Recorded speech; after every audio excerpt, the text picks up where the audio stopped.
What you manifest in your mind, you can bring to reality.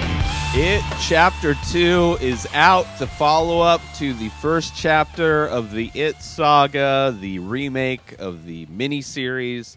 I never watched the original, had no connection to the original, watched the first chapter and reviewed it on the Inspired Disorder podcast with Keith Spurlock 2 years ago or so, whenever the first one came out while I was in Denver. I think that may have been actually the last episode Keith and I recorded of the Inspired Disorder podcast, potentially. But I haven't rewatched the first chapter. I wanted to, but didn't get a chance to, leading up to this one. My memory of it was that I really enjoyed the majority of the first movie. I think it was mostly the first half of the movie. But then the end kind of falls apart when they go into the sewer. The kids go into the sewer. It was kind of like it had that Stranger Things, Goonie kind of throwback vibe that's going on, especially Stranger Things, where it really taps into the nostalgia of the 80s.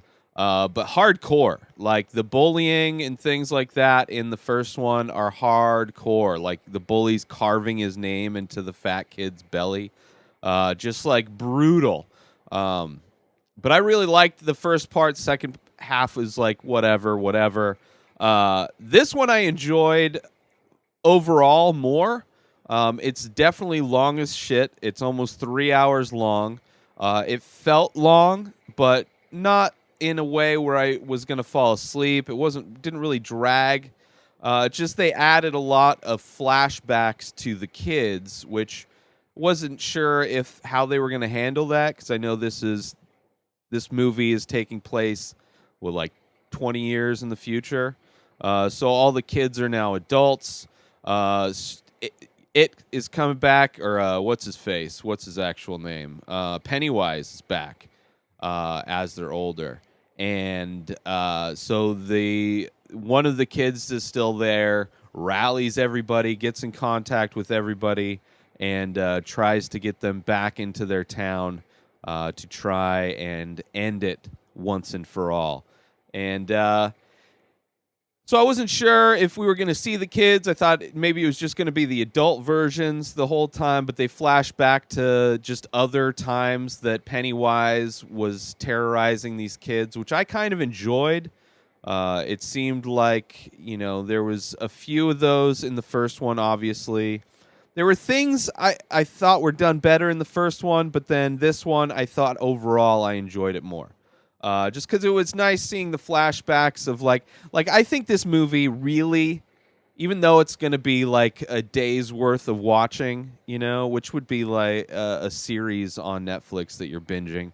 But I would love to see the supercut of this entire Chapter 1 and Chapter 2, maybe re-edited even to... I don't know, because it seemed like the first one was a setup for the second one, and then the second one was preoccupied with showing you more of the shit that Pennywise did to these kids while they were kids. So it kind of, I don't know, it plays way more like a second part of a season to as if this was a miniseries, which makes sense that the original was a miniseries. It really plays kind of like that with just everything. But I enjoyed it. The adult actors, while I enjoy these actors as actors, I don't necessarily think that they fit the kids, which, tough thing to do. Cast like adults that would work as actors, but also resemble. Some of them were spot on. Some of the adult actors were spot on. Like there was one guy, James Ranson, who kind of looked like more of a he was an impressionist for Christian Bale.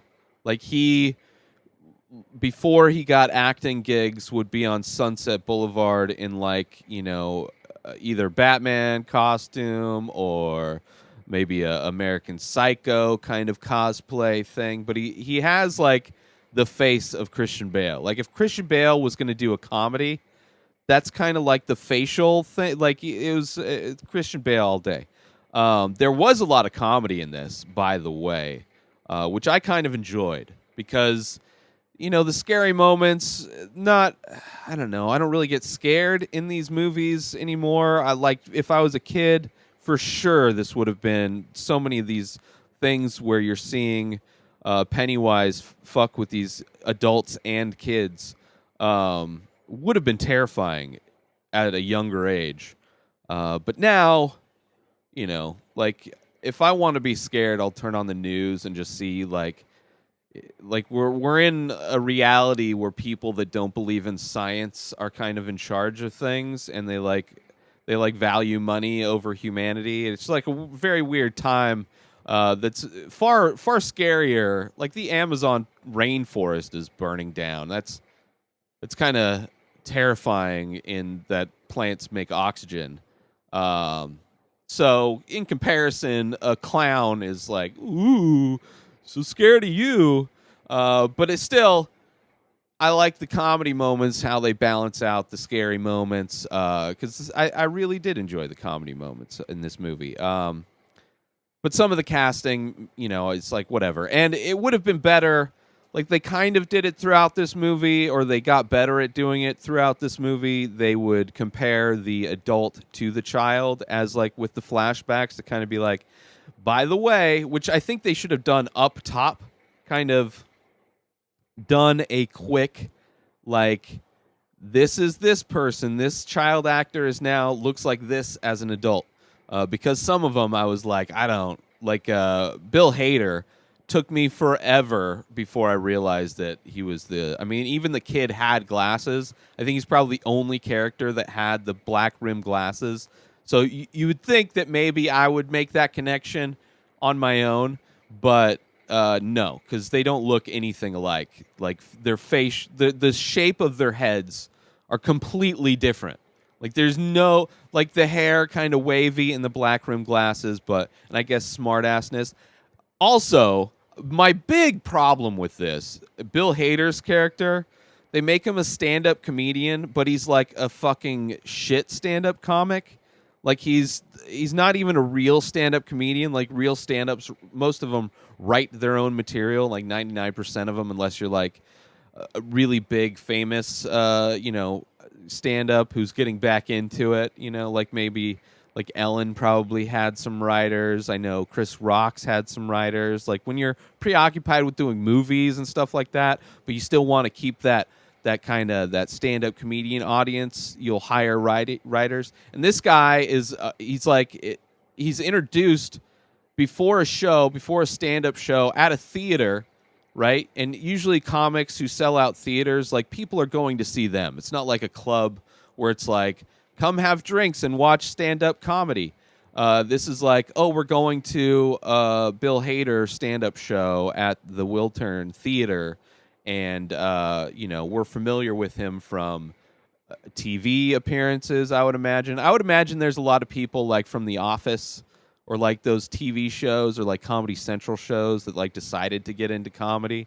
They had like people write for them, but his character doesn't write his own jokes. He gets heckled at his own theater, his show, because he sucks. I don't know. That was like, I don't know how closely that is to the book, but it's kind of a weird, like, to write a stand-up comedian as kind of a fraudulent, and it has nothing to do with the story. Like he's just kind of a smartass in the whole. Like he was a fun part. Bill Hader, his character, was a fun part of the movie. But I really enjoyed the movie. I enjoyed the scary moments with Pennywise. I liked how it ended. It didn't really fall apart as much as the first one did. It kind of, this movie, let's just say, it's kind of crazy. This movie, the whole, like, the end of this movie justifies bullying. Like, it justifies it in a weird way. Like, because all of the kids, to win against Pennywise, have to become bullies and make Pennywise feel small so that they can kill him. It, I mean, that's what bullies do. They make you feel like shit, so it's easier to dominate you, beat you up. Like it's just a whole combination of physical and emotional abuse. But yeah, that was their secret weapon to like win, was to become bullies. So in the end, kids, bullying is the answer and always will be. So stop making friends and start talking shit. Which it would have been better if they talked better shit, but whatever. And some of the kid flashbacks were really bad. Like the audio wasn't even synced up right. I don't know what was going on, but overall, I liked the movie. That's it for this episode. New episodes of The Ray Taylor Show come out every day. Subscribe on IGTV, YouTube, and everywhere else podcasts are found.